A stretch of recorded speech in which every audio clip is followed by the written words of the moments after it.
Hello everyone, and welcome back to HEDM's Morning Devotion. I am Sister Aisha, and today I'm going to be talking about Rahab. Now, Rahab there's more to Rahab than everybody know her as, like just being a harlot or like a prostitute or a loose woman or a liar. There's so much more to her. Like,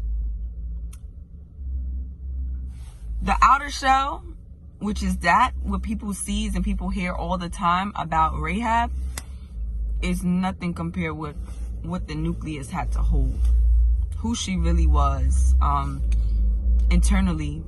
So let's get into it. What's the definition of her name?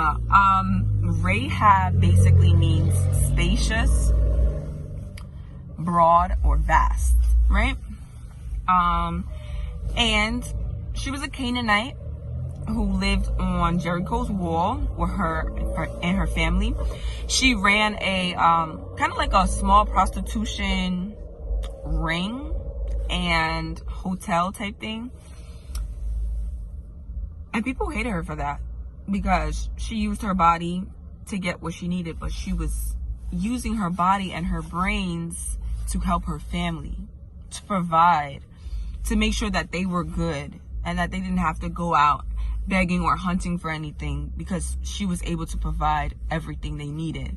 And I find that like very deep. I find that very deep, like for real. And one of the most remarkable accomplishments was when she hid the spies, the 2 spies that Joshua sent on that mission. And not only did she hide these 2 men, but she took them into her home, then hid them. And when the king came searching, because obviously gossip does travel, talk does travel as well. So the king came, and she even lied to the king to protect the 2 spies. Now, she had the opportunity and the choice to rat them out right away, but she didn't. And I feel like that right there, that shows utmost loyalty right there. Just off of that, just right there, because she already knew where they were coming from. And she knew who they served, which was God. That's so beautiful to me. I'm sorry. That's so beautiful to me. Okay. And, going into like her remarkable qualities is that she was able to recognize that God was greater than all things. He was greater than all the idols she has ever served. So in spite of her serving the idols, she believed in God. She believed, she had so much faith that God can do it all. And there was proof, because she had heard about God drying up the Red Sea. So she knows all about the Israelites and God and what he has done for them, even while they was in Egypt. That's where the Red Sea story had taken place. And I'm just like, wow, the fact that she's able to confess this, not only to herself, but to the spies, and to negotiate, like, listen, I'm helping you and I was kind to you, so I want you to be kind to me and my family. I have helped you, now you help me. And I know that your God is going to be able to see us through.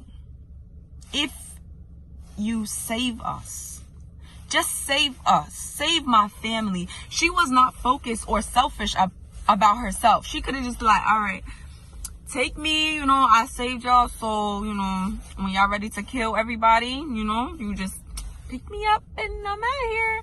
No, she knew what she had got into, which was taking the risk. So I want to encourage you to take the risk, right? First, take the risk.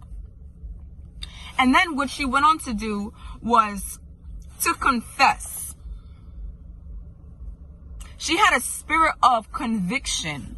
She knew that her sinful life could be redeemed. And how could it be redeemed? And it was through God. So she already knew it. She knew it. So I want to encourage you to take the risk on God. Take the risk on God. Understand that the choice is yours. And know that whatever God says he's going to do for you, he will do it without a doubt. And when God does things, he doesn't do it mediocre. He is not a mediocre God at all. He goes above and beyond. He goes, you say, God, I need 100. He says, all right, I'm going to give you 1,000 because I've seen that you have put in the work. So I'm going to grant you the reward. Okay? God doesn't reward you if there's no work being done.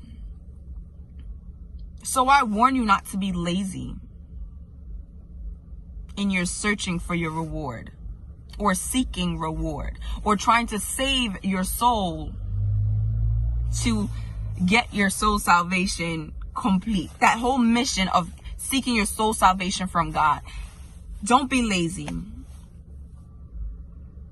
Okay? Be compassionate. I encourage you to be compassionate. And that's one thing I really took from her, was being compassionate, to care more. I encourage you to care more. And I really thank y'all for tuning in. I hope that you all would have learned something today, and that we stop looking at the covers of books, that we start to dig and dive into what we're looking at, because not everybody or everything is as what it seems. There's more, but you have to be willing to learn, and you have to make that choice of what and when it should be. So thank you. I love you all, and yeah.